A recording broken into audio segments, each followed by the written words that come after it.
Hello friends, my name is Roshni Bhatt. Today I will discuss about that glycogenesis. मैंने आपको बहुत सारे biochemistry के वीडियो अपलोड मैंने कर दिए हैं क्रेब्स साइकिल और ग्लाइकोलिसिस के। आज हम डिस्कस करने वाले हैं ग्लाइकोजेनेसिस के बारे में। ओके, तो ग्लाइकोजेनेसिस ये वर्ड ही है कि ग्लाइकोजन का यहाँ पर क्या होगा, सिंथेसिस होगा, right. Glycogen is a one type of digestible polymer, right. Glucose is a one type of hexose monosaccharide. तो हेक्सोज मोनोसेकेराइड पार्ट वाइज कहाँ पर कन्वर्ट होता है, तो ग्लाइकोजन सिंथेसिस यहाँ पर होता है, तो इसे हम कहेंगे glycogenesis, right. C here one is that glucose is that hexose sugar that converted into that glucose 6-phosphate by the help of glucokinase enzyme or hexokinase enzyme. Hexokinase enzymes in the muscles and glucokinase enzymes in the liver, right. यहाँ पर क्या होगा, तो glucose 6-phosphate में conversion होगा by the help of glucokinase enzyme के तौर पर, right. We know that glucokinase is one type of transferase enzyme, right.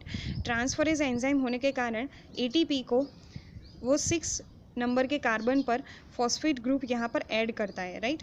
तो ATP it is converted into that adenosine diphosphate.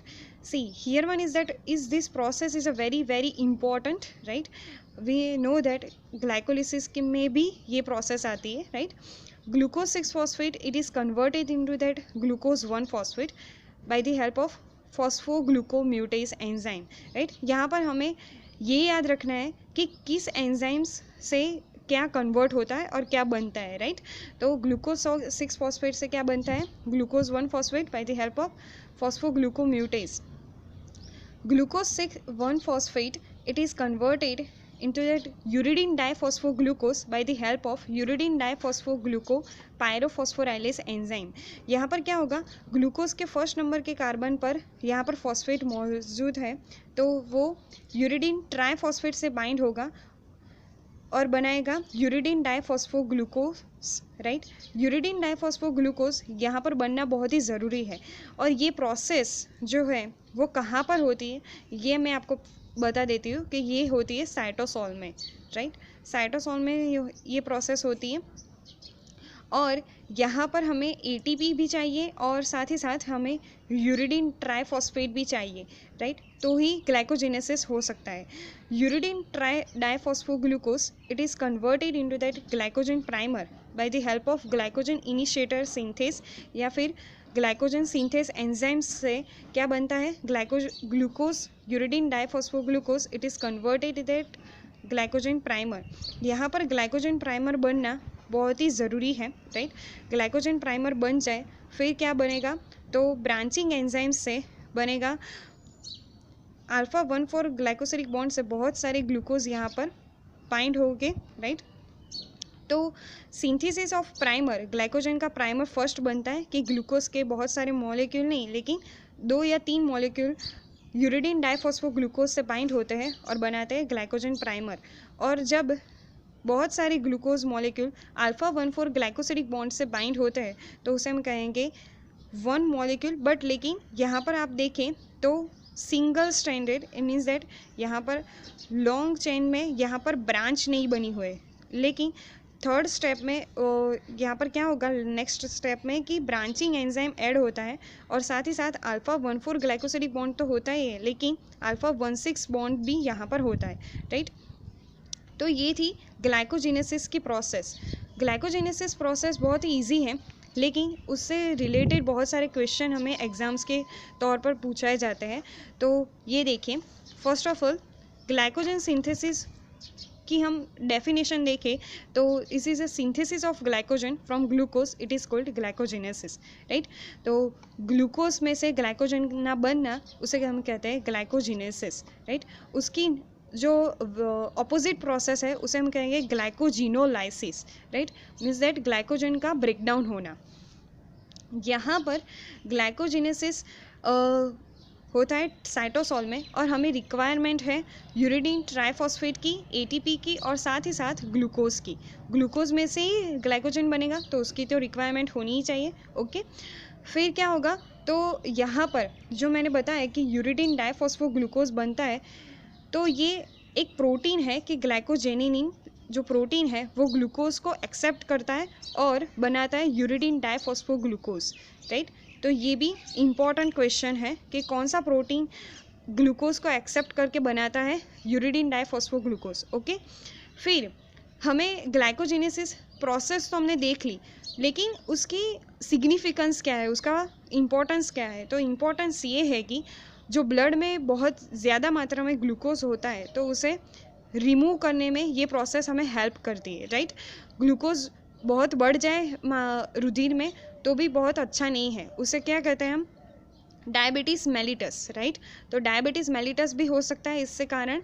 और साथ ही साथ जो बहुत ज़्यादा ग्लूकोज हो गया तो यहाँ पर ब्लॉकेज भी हो सकता है, राइट। लिपिड मॉलिक्यूल और साथ ही साथ ग्लूकोज मैच हो गया तो क्या होगा, यहाँ पर ये देखो ये ब्लड कैपिलरी है तो यहाँ पर ब्लॉकेज भी हो सकता है, राइट। फिर keep blood glucose level normal रखने के लिए ब्लड में ग्लूकोज लेवल को ये प्रोसेस बहुत ही इम्पॉर्टेंट है, राइट। और साथ ही साथ हम देखते हैं कि ग्लूकोज जो है अगर वो एरोबिक प्रोसेस में नहीं गया और एनारोबिक प्रोसेस में गया तो क्या बनाएगा, लैक्टिक एसिड बनाएगा। तो लैक्टेट जो है वो स्केचल मसल्स में से दूर तो होना चाहिए ना, तो ग्लूकोज अगर जो स्केचल मसल्स में आ गया बहुत ज़्यादा मात्रा में तो क्या बन जाएगा, एनारोबिक प्रोसेस से लैक्टिक एसिड जनरेट होगा। तो ग्लूकोज की बहुत ज़्यादा मात्रा स्केचल मसल्स में भी रिक्वायर नहीं है, राइट। तो स्केचल मसल्स में ही हमने आगे देखा कि हेक्सोकाइनेज एंजाइम और ग्लूकोकाइनेज एंजाइम उसे क्या कर देते हैं, ग्लूकोज को ग्लूकोज 6 फॉस्फेट में कन्वर्ट कर देते हैं, राइट। फिर देखें कि regulates the acid and base balance, ये कैसा होता है। तो ग्लूकोज है तो वो एरोबिक प्रोसेस से क्या बनाता है, तो पायरुविक एसिड, राइट। तो pyruvic acid is a one type of acid, उसकी मात्रा भी बढ़ जाए ना तो भी बहुत अच्छा नहीं है। हम जानते हैं कि ग्लाइकोलिसिस कहाँ पर होता है, बोलो कहाँ पर होता है, साइटोसोल में, राइट। तो साइटोसोल में होता है तो वो प्रोसेस भी एसिड जनरेट करती है। तो हमारे ब्लड की पीएच भी मेंटेन रहनी चाहिए, इसीलिए ग्लाइकोजेनेसिस होना बहुत ज़रूरी है, राइट। फिर यहाँ पर बहुत सारे एंजाइम्स भी और हार्मोन भी काम करते हैं। तो मैंने आपको बताया कि एपिनेफ्रिन, आप जानते हैं कि एपिनेफ्रिन क्या है। तो epinephrine is one type of hormone which is secret by that adrenal gland, right. Adrenal gland से निकला हुआ ये हार्मोन है जो ग्लाइकोजन सिंथेस एंजाइम्स को इनहिबिट करता है, राइट। क्यों इनहिबिट करता है, तो इनहिबिट इसलिए करता है क्योंकि एपिनेफ्रिन वो लड़ो या भागो टाइप का एंजाइम है।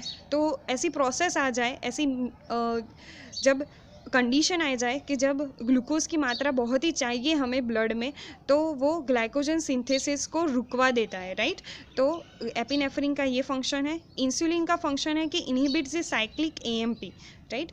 और ग्लूकोज 6 फॉस्फेट जो है उसका फंक्शन है कि स्टिमुलेट द ग्लाइकोजन सिंथेस को स्टिमुलेट करना। और glucagon is a one type of hormone which is secreted by that pancreas enzyme, pancreatic enzymes के पैंक्रिएटिक जूस में होता है ये ग्लूकागॉन, जो इनहिबिट करता है